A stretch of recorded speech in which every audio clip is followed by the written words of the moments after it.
Okay guys, I have a tough video to film today, but I don't want to make it rambly, so let's do it. We're talking about college rejections. Not a typical video for a positivity channel, but I feel the fact that I make college videos too makes this kind of an important subject to touch on, and the objective, I'm not trying to convince you that you're going to be sunshine and rainbows about your college rejection, but it's definitely something that hurts. It's something that's attached to the numbers that we've been put upon throughout this college process, our scores, our grades, the number of things we're involved in. You know, all these numbers become very, very real during the college application process.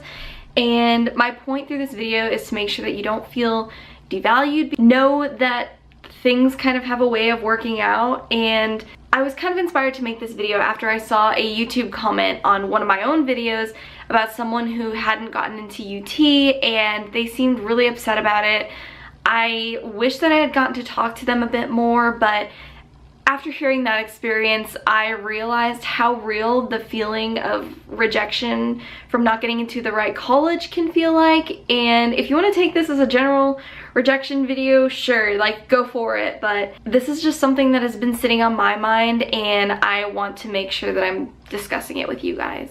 So the first thing is consider your interests.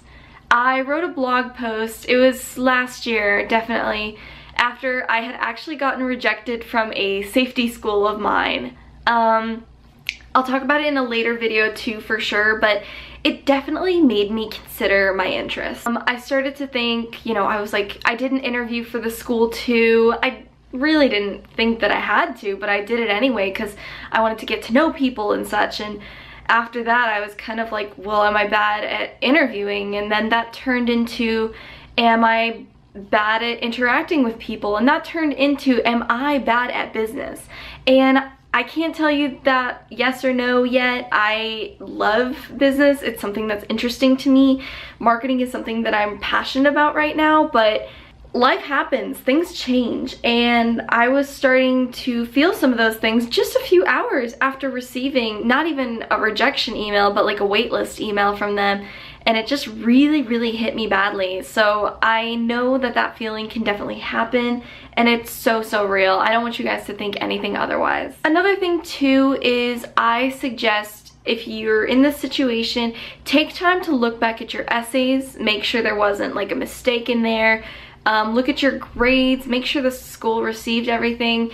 It's kind of like, I don't recommend overthinking it and stuff, but it never hurts to check, I feel like, just because it almost happened with one of the schools that I applied to, and it just ended up being that they didn't have one of my forms, which I got an email about the day later, but like, it still kind of hurt when it initially happened that they were like deferring my decision. I was kind of like, what? I worked so hard, I thought I was qualified. No, it happens. For things like this, I really would not recommend reaching out to admissions.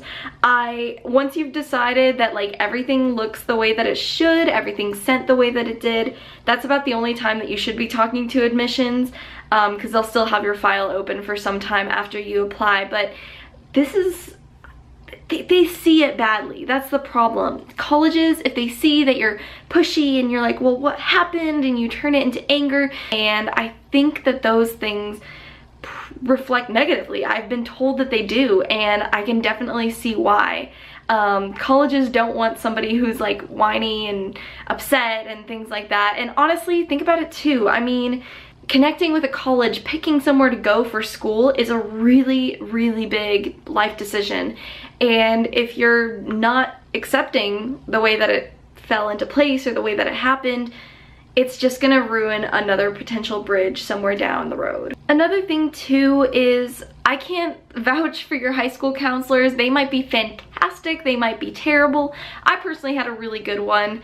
But if you have an advisor or a mentor or someone that you can look to throughout the college process, I would take some time to sit down with them and see kind of what their opinion is. See what the case was. Why weren't things working out? Why did you not connect with the school? Even if you're on a wait list, you know, talk to your advisors and say like, okay, is there something extra that I should know about this school that could change those chances down the road. And that's kind of a tricky thing, but it's definitely worth doing nonetheless. And this kind of transitions me into the next step is if they really don't have anything for you to do in a sense, and you're just kind of sitting there waiting on a decision, especially, oh my gosh, I know like Ivy League schools, definitely talk to them about transfer options. And this is one of those things where as a UT student, I'm like not sure how to feel about it, because some people have a great experience transferring in and others have the most miserable, painstaking time to transfer between a community college, a two-year college, even another school. Like if you're just like, okay, well, I'm gonna go to my second choice and then transfer back, it kind of leaves a lot of doors open, which can be a good thing and a bad thing. I feel like it diminishes your experience potentially. I'm not a transfer student, so these are just kind of guesses, but definitely think about this kind of takes me back to my first point where I'm saying like, think about what you want to do.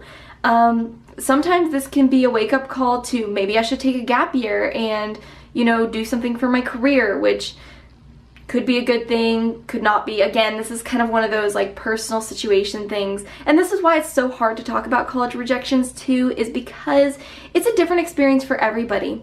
No two people have the same exact transfer experience. Some people have a 3.9 or a 4.0 GPA at a really competitive school and they just don't make it in, and others have a lower GPA and are like, okay, well, that's okay. I mean, I was rejected and it hurts, but I'm still gonna be okay. And it's just kind of like, what was your personal value of the school coming into? It's just so many difficult decisions and parts to all of this that it's really, really hard to talk about.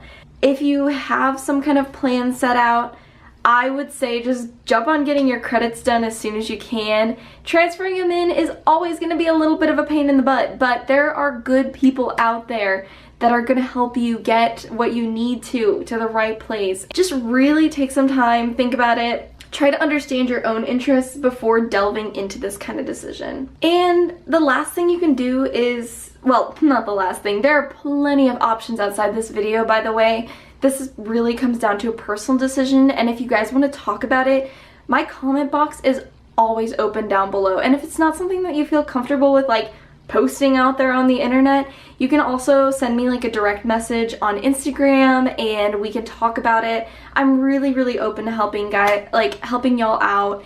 And I've actually gotten to talk to quite a few of you, which has been just really cool. But yeah, the last thing is study abroad. This can even be just world travel. It's expensive. I am totally aware of that. It's not something that probably I would even be able to afford, but if you're able to do that, why not? Like, giving yourself a world perspective might change your college plans indefinitely. Anyway, I just wanted to open your eyes up to a couple of different options that are a little bit less thought of in sense of not getting into the college that you want to. College rejection is difficult. Some people are gonna be like, suck it up, don't be a baby, just deal with it. And it's easy to say that. Picking a college and applying and putting in like a year of your life towards going and applying to schools. Anyway, I just want you guys to know that I'm here for you, and I'm not just saying this, again, I'm not just saying this because, oh, I'm an outsider, I haven't experienced that before. I was literally rejected from one of my safety schools before I got into like a majority of the other schools that I did, and that was really near traumatizing. I thought I wasn't gonna get to go anywhere that I wanted to, and fate just has wonderful ways of working out in a sense. So anyway, comment box down below if you have any more questions or if you want to talk about it further. I'm really open to discussion on this. But as usual, if you enjoyed this or you feel like you benefited, you guys know what to do. And I'll see you guys in my next video. Bye, lovelies.